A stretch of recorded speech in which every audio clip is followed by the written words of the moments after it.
Hey guys, this is Papa Taos, and I'm going to show you the Pylo Trick once again. Okay, this opponent of mine is going to be a 2200 point Zerg, so he's actually above me, and I have to say in this specific game I actually played like crap, and still the Pylo Trick worked. So I'm just kind of pointing it out that yes, any decent Zerg can indeed have problems with it, and yes, it can indeed be efficient. Yes, let's just take a look at my match history over here. Lost Temple 3 minutes ago. Killborn. Let's just take a look at this guy. Okay, 101. Most played race Zerg, by the way. Make sure you notice Zerg 2203, 232 wins, 191 losses. Let's take a look at my profile. Papa Toss, okay. Most played race Protoss. 292 wins, 235 losses, 2,174 points. That means fairly equal. Let's put myself at business status.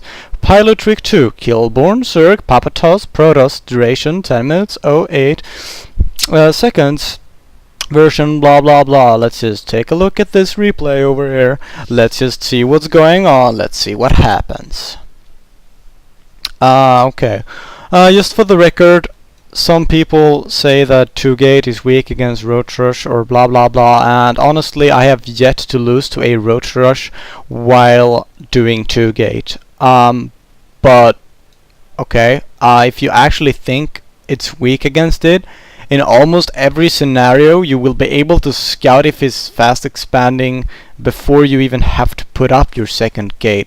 If you're really uncomfortable with it, just don't do it. I mean, just do it if it fast expands, and if it doesn't, then don't do it if you don't think you can handle a Roach Rush. Again, I've yet to experience this. If I can't handle Roach Rush while 2-gating, I'll stop doing it in every Protoss v Zerg, but currently it's my opener. It works. I have yet to lose to any early pressure. I consider it kind of safe to do, so I really don't see any problem with it so far. Let's just get back to the game. Kinda lucky, I scout out his location at first sight. Notice him immediately. His overlord's just kind of chilling around, trying to, I don't know, do whatever overlords do.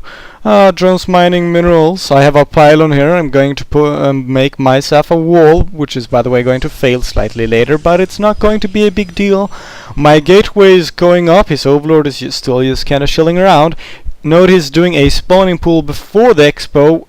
In this scenario, this strategy is actually at its perk. It is as efficient as it will ever become when he does a spawning pool before the hatchery, because it's very likely he will not have links over here by the time the pylon comes up. You'll see what I mean.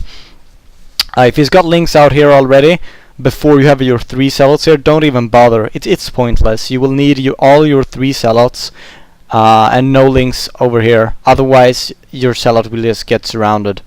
Okay, if there's like 2 links over here, sure, okay, fine. But in other cases, it will really get troublesome, and the pylon won't really benefit you very much. You can see me just harassing with my proberries, sending a drone. Nothing special going on. You can see my 2 gates coming up. I'm building an assimilator in order to be able to tech switch later. Will delay my second zealot from this gateway by 1 or 2 seconds. It's really no big deal.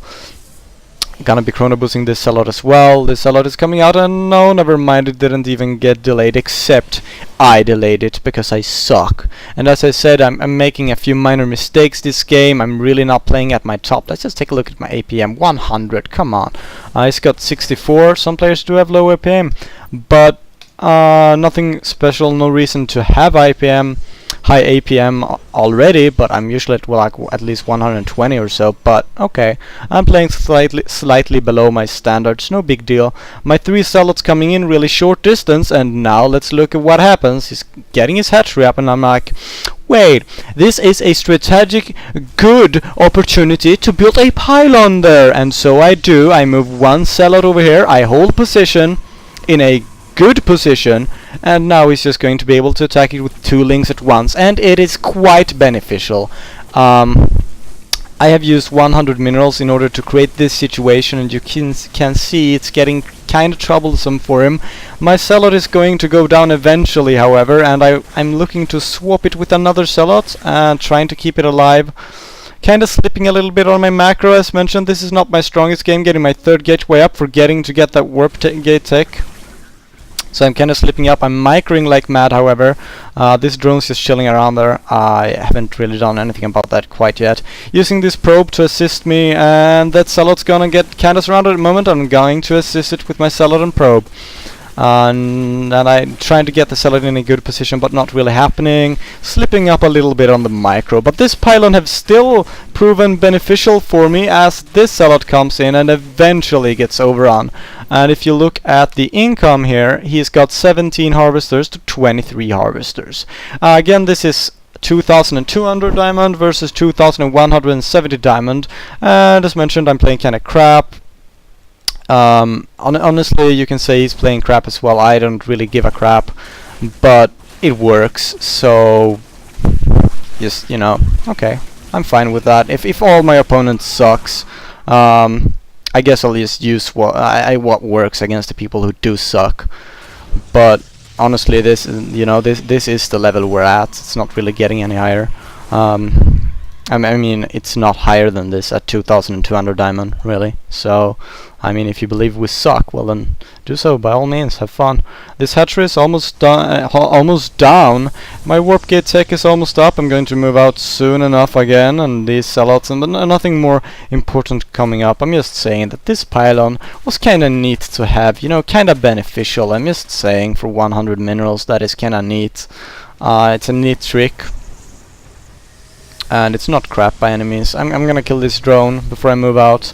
I wanna use my warp-in cycle. I got some extra pylons at base because I realized this pylon will go down, obviously. He's gonna try to move in with all his links. Not gonna let him in like last time. I saw them a little bit here with my pylon. Kinda inside, so I'm just checking out. Maybe they're hiding over here or something sneaky like that, but no. Nothing sneaky going on. There is over there at the Solnagatal. 25 harvesters to 21 at the moment with my 4 gateways up, and I'm gonna be getting a wall over here as well, warping in some new stuff, gonna move out. I'm caught in a bad position, so I'm going to force field in order to make the area a little bit smaller. I'm not sure how much that helped me, but I think it might have done a little bit, so whatever. I didn't really have a lot of good stuff to force field right out there in the open with my 2 force fields I could afford, but whatever. At a huge advantage right now, as you can see. Can't really get up enough forces to deal with this. He doesn't even have a roach warren, and basically I'm gonna just walk over him right here. And well, I'm just gonna have to point out that how bad I played, and whatever, doesn't really matter. What you have to look at is the Pylo Trick, and it does work even against good Zergs. Yeah, well, enjoy. Papa Toes out.